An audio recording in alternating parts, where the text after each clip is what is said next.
Mereka seringkali berdalil ini tidak dilakukan oleh Nabi. Berarti hukumnya apa? Ya, itu. Nggak ada dalilnya. Jadi cara berpikir orang hidup dalam sehari-hari selalu mana dalilnya, melelahkan bagi saya. Tapi kalau orang mau lelah silakan aja.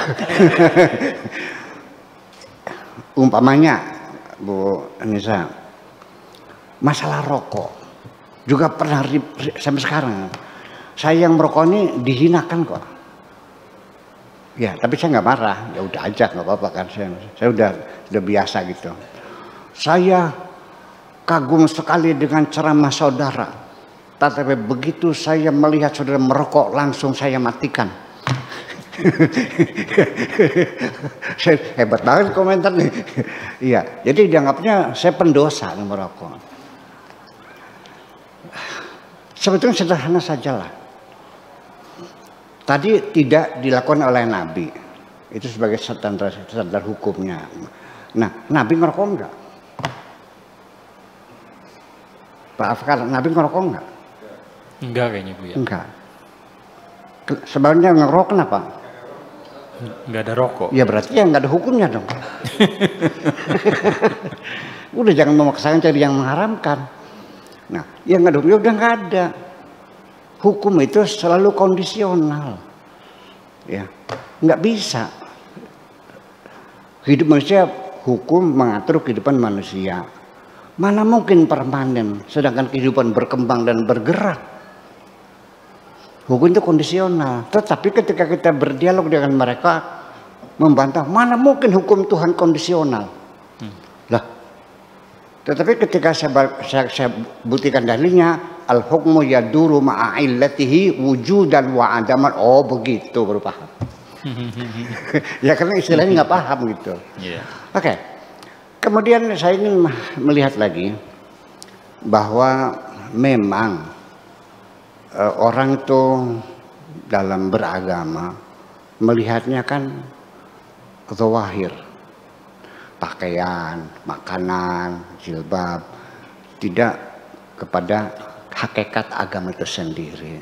Ya karena memang pikiran orang awam itu hanya bisa menangkap yang zahir.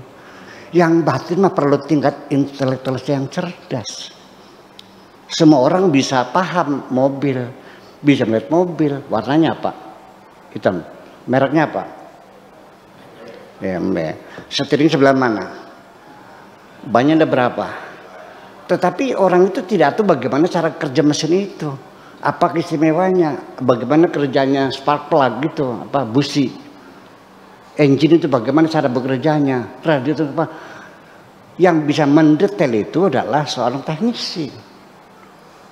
Nah itulah persoalannya. Baru melihat mobil sekali mengklaim dia sudah paham tentang mobil. Seperti agama juga begitu. Dan akhirnya apa yang terjadi? Ternyata implementasi kita beragama sebatas pada ritual saja. Belum kepada intinya. Kemudian bahwa selagi hakikat agama itu belum kita gapai, kita masih di lingkaran-lingkaran bagian luar agama.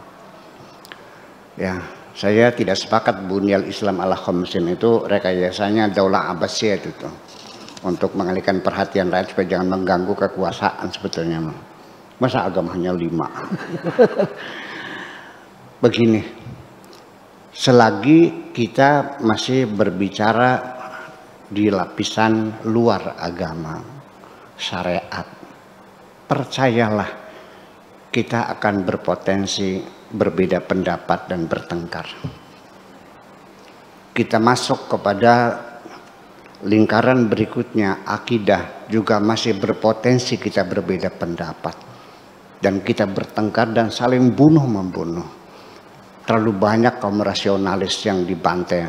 Mu'tazilah itu 10.000 korbannya, para sarjana, para filosof, ya, termasuk Ibnu Sina, termasuk Ibnu Rushdi, termasuk Khawarizmi, termasuk Al-Bairuni, itu juga semuanya dibantai semuanya itu.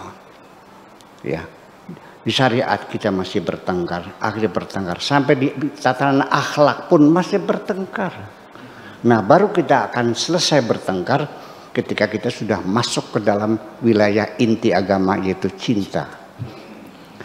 Itulah kira-kira. Oke, sekian dulu. Makasih.